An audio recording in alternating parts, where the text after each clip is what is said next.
내부로 보셔도 됩니다. 사무엘상 3장 1절에서 9절인데요. 다 같이 한번 읽어볼까요? 읽겠습니다. 아이 사무엘이 엘리 앞에서 여호와를 섬길 때에는 여호와의 말씀이 희귀하여 이상이 흔히 보이지 않았더라.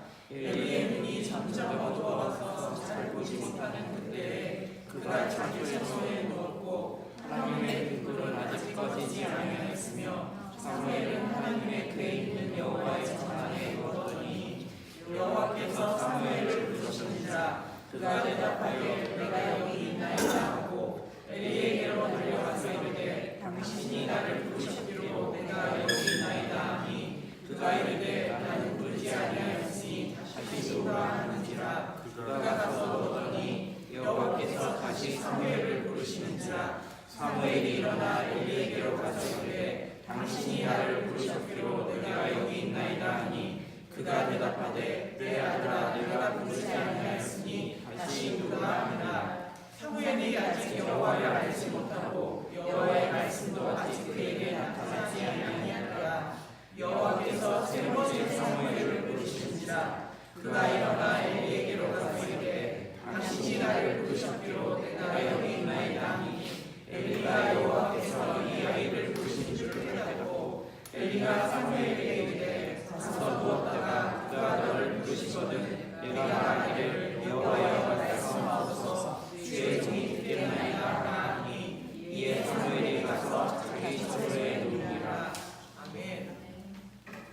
저희가 지금 사무엘상의 말씀을 계속 보고 있는데 오늘은 이제 어린 사무엘을 향하여서 하나님께서 이렇게 세 번 이제 부르시는 장면, 처음으로 이제 음성으로 사무엘에게 나타나신 장면을 우리가 보려고 합니다.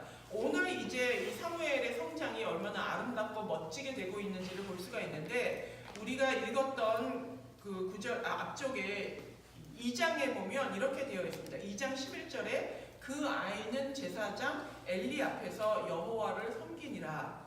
21절에 보면 아이 사무엘은 여호와 앞에서 자라니라. 또 3장 19절에 보면 사무엘이 자라매 여호와께서 그와 함께 계셔서 그의 말이 하나도 땅에 떨어지지 않게 하시니. 그러니까 이 사무엘이 엘리 제사장에게 내어드려서 이제 여호와 앞에 넘겨드린 이후에 이 사무엘이 하나님께서 동행하시면서 잘 성장하고 있는 모습을 이제 3장까지 보여주고 있습니다. 저는 이 본문을 보면서 좀 약간 의아하다고 해야 되나 의문점을 가졌던 건 우리가 알다시피 엘리 제사장이 그렇게 괜찮은 사람이 아니잖아요. 그런데도 사무엘은 전혀 하자 없이 가장 거룩한 하나님의 제사장으로 잘 자랐다는 거예요.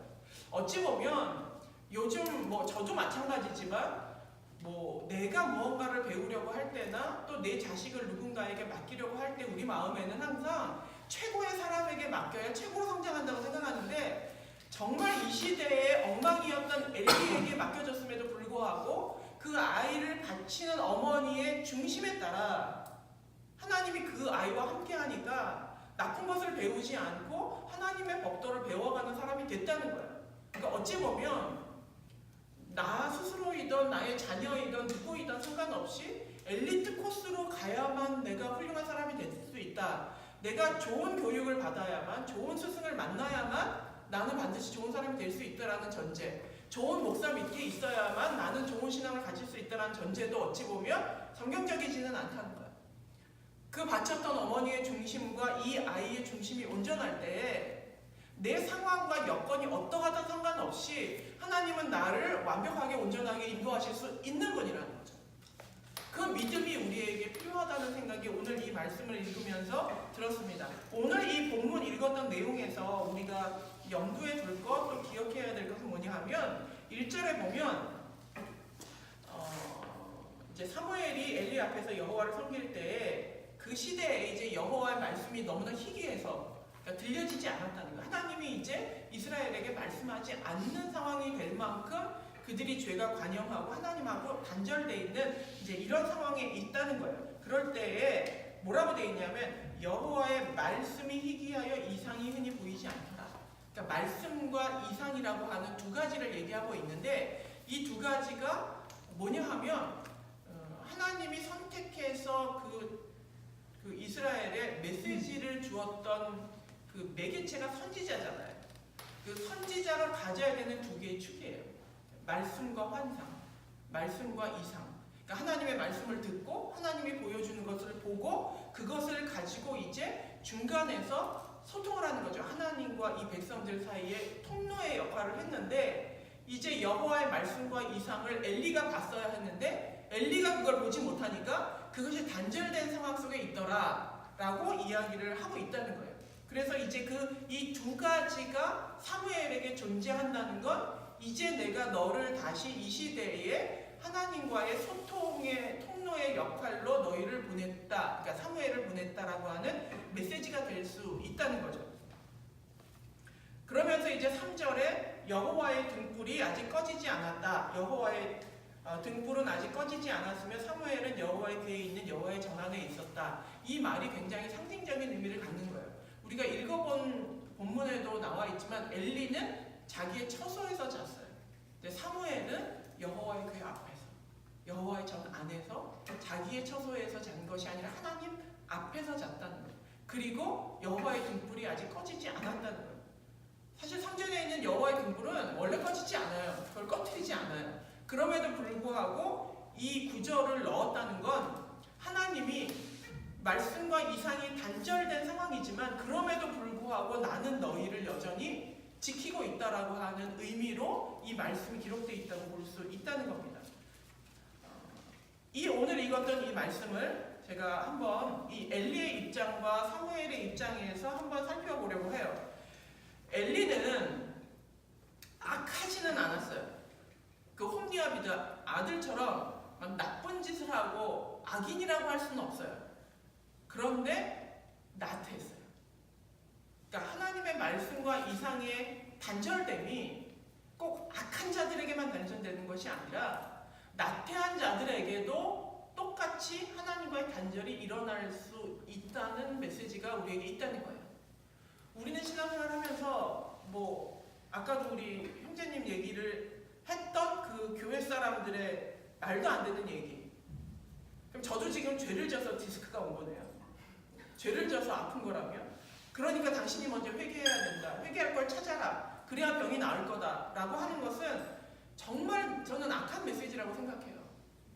이 세상에 아프지 않고 사는 사람이 어디 있어요? 그때마다 물론 성경에 보면 가끔가다 그런 경우가 있긴 하지만 거의 대부분의 경우는 그렇지 않다는 거예요. 그거를 일반화해서 오히려 상대를 정죄하고 마치 내가 우월한 것처럼 생각하는 것이 오히려 더 죄성일 수 있다는 거죠.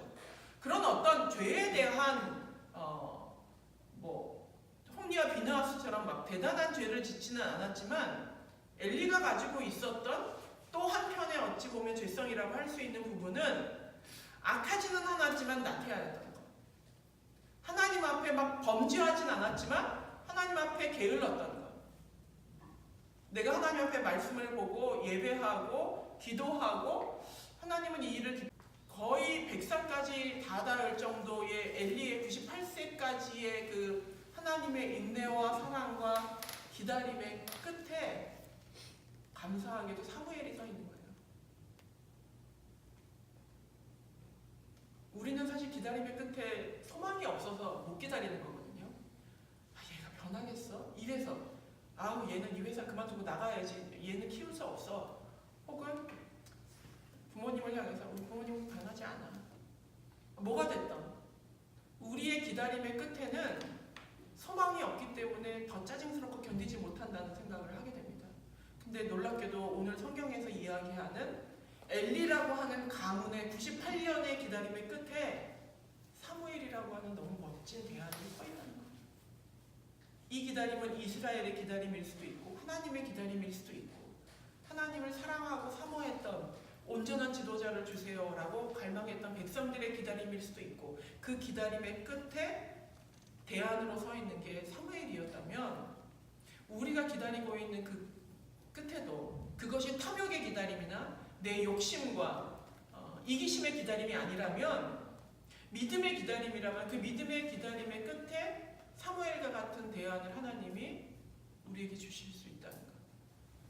그것을 소망으로 잡을 때 우리는 훨씬 더 많은 시간을 기다림에 인내할 수 있다는 겁니다. 성경 안에는 이런 이야기가 너무 많아요. 그 기다림의 끝에 있는 하나님의 대안. 바벨론이라고 하는 죄악의 끝에 아브라함이라는 대안을 주셨다. 예전에도 말씀을 드렸죠.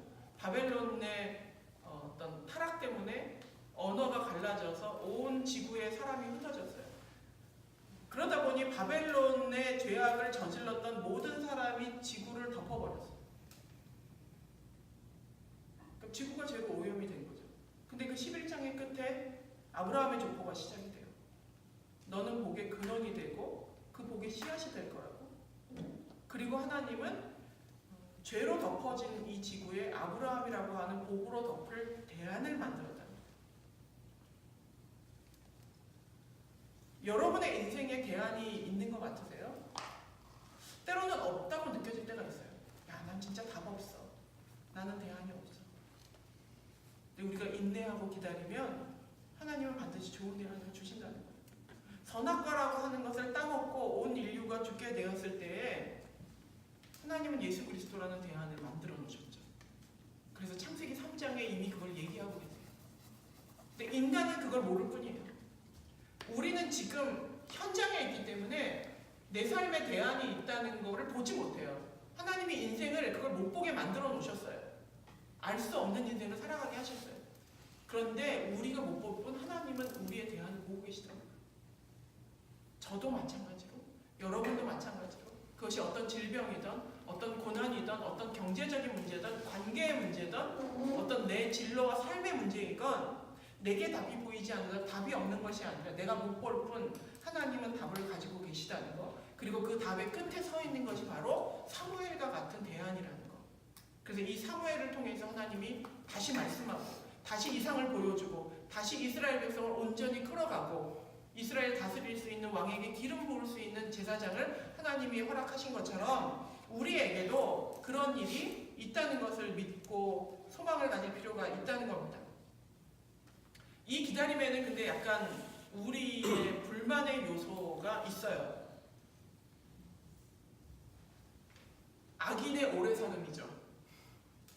저 인간 죽지도 않아? 저는 정말 농담으로 저런 사람들은 싹 쓸어다가 어디 태평양에다 버렸으면 좋겠다 막 이런 아주 악한 말을 해요. 정말 너무 미운 사람, 너무 죄된 사람, 어쨌든 사회 악이라고 볼 수 있을 것 같은 그런 최악의 사람들을 보면 저 인간은 죽지도 않아 이런 마음. 친구들이랑 1987인가 영화를 봤는데 아줌마들이니까 앉아가지고 다 교회 다니는 신앙 좋은 사람들 귀신은 뭐하나 저런 거 안 잡아가고 이런 얘기 엄마들이 했던 그런 마음이 들잖아요. 왜 선한 사람은 빨리 죽고 왜 악한 사람은 저렇게 오래 살아? 왜 내 고난은 이렇게 길고 내게 행복의 시즌이 이렇게 짧아? 이런 마음이 들죠. 근데 그것은 다른 각도로 보면 그러면서 우리는 하나님은 너무나 불공평해요. 악인이 너무 오래 살아요 라고 얘기를 하지만 이것은 완벽한 공평이에요. 선한 사람과 악한 사람을 온전한 사랑으로 대하는 하나님의 완벽한 공평. 내가 악할 때도 여전히 사랑해서 나를 죽이지 않고 살려주시는 완벽한 공평. 우리가 생각하는 하나님의 사랑이 너무 작아서 이해하지 못한다는 거죠. 때문에 오늘 이 말씀을 통해서 우리가 돌아봐야 되는 또 하나의 것들은 나의 악한 시절에 혹은 지금 내가 악하다면 나를 향하여서도 여전히 가감없이 동일한 사랑을 부어주시는 하나님 앞에 감사하고 찬양할 것이고 또 한편으로는 내가 엘리와 같은 모습을 가지고 살고 있지는 않은지를 돌아볼 필요가 있다는 거예요. 자녀를 생각할 때 요셉처럼 되게 해주세요 하면서 요셉의 14년의 감옥 생활을 상상하는 사람은 없고 모세처럼 되게 해주세요 그래서 모세의 80년의 고생을 생각하는 사람은 없고 그러면서 고르고 골라서 사무엘이 그래도 좀 평탄하게 산 것 같으니까 사무엘 같은 인생 되게 해주세요. 자식을 3살에 갖다 바칠 수 있어요? 이게 우리의 아이러니예요. 좋은 것만 받으려고 하는 거예요. 하나님 앞에 삶은 엘리처럼 살면서 칭찬은 사무엘처럼 받고 싶은 모습을 가지고 있는지 저도 저를 돌아보려고 해요. 나의 하루는 엘리처럼 살고 있으면서 복은 사무엘처럼, 음성은 사무엘처럼, 이상도 사무엘처럼. 그건 우리의 탐욕이에요. 삶도 사무엘처럼, 은혜도 사무엘처럼. 그렇게 하기 위해서 이중성을 벗어버리고 나갈 필요가 있다는 거죠. 스티븐 퍼틱이라는 사람이 쓴 죽도록 믿어라라는 책에 이런 부분이 나온다고 합니다. 엘리사가 12결의에 서로 쟁기를 갈다가 콜링을 받거든요. 그래서 이제 엘리사가 되게 부자였다라는 얘기를 해요. 왜냐하면 12결의라고 한 결의가 한 쌍이에요. 그러니까 24마리가 모는 그 쟁기를 끌고 농사를 졌으니까 뭐 요만한 밭에 소를 24마리를 낳겠어요? 어마어마한 농장같이 넓은 밭을 가지고 있었던 거부이고 소가 24마리가 있었으니까 장관이었겠죠. 12결의의 소가 끌고 있는 그 트랙터 같은 걸 끌고 가다가 하나님 앞에 콜링을 받고 그걸 버리고 갔어요. 그 버리고 갔다는 거에 대해서 이 스티븐 퍼틱이 뭐라고 그러냐면 그가 24마리의 소의 엉덩이를 보면서 밭을 쟁기를 갈 때 무슨 생각을 했겠냐는 거예요. 이 답답한 인생, 하루 종일 소 엉덩이만 바라보고 24시간을 살고 있는 자기의 삶의 무료함, 타성에 젖은 일상, 그것을 버리고 하나님 앞에 부름을 받아서 과감하게 하나님의 콜링을 받아들였다. 그러니까 어찌 보면 나의 부와 어떤 그런 권력을 내려놓고 하나님 앞에 응답한 것도 있지만 자신의 타성을 내려놓고 하나님 앞에 응답했을 때 역사가 일어났다. 이런 내용이 있었습니다. 오늘 저와 여러분에게 하나님이 주시는 말씀이 있다면 하나님께서 우리를 불러주시는 사람이 됐으면 좋겠어요. 우리 이름을 네가 내 앞에 있니? 너는 내 말씀을 들을 수 있니? 너는 나를 볼 수 있니? 어떤 우리를 가로막고 있는 타성이라고 하는 것을 뚫어버리고 하나님과 직접 만남을 이룰 수 있는, 하나님께 위로도 받고 책망도 받고 오늘 내가 어떻게 살아야 될지에 대한 지침도 받고 그렇게 살 수 있는 저희가 됐으면 좋겠어요. 어쩌면 우리에게 하나님이 우리에게 혹시 뭐 이렇게 말씀하실까라고 제가 적어본 내용을 읽어드리면 너는 악하지는 않지만 타성에 젖었구나. 이제 네 안에 있는 엘리 말고 사무엘을 일으켜라. 그리고 내 음성을 듣고 일어나라.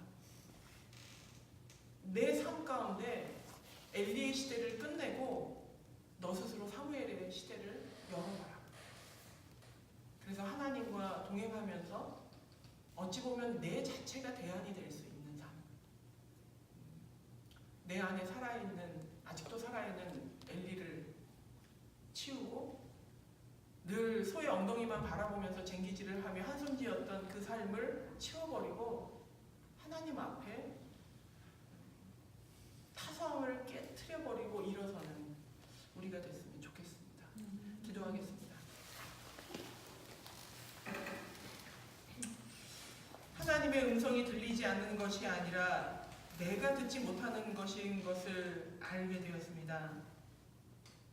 하나님이 나를 찾지 않으시는 것이 아니라 내가 타성에 젖어 있음을 주님 앞에 고백합니다. 하나님은 언제나 악인에게도 동일한 사랑을 베푸는 하나님이셨던 것처럼 지금 나를 향하여서도 지금 내 상태가 설령 악하다 하더라도 여전히 나를 사랑하시다고 하는데 하나님, 내가 하나님을 가까이 만날 수 없다면 그건 내가 하나님을 외면함임을 고백합니다.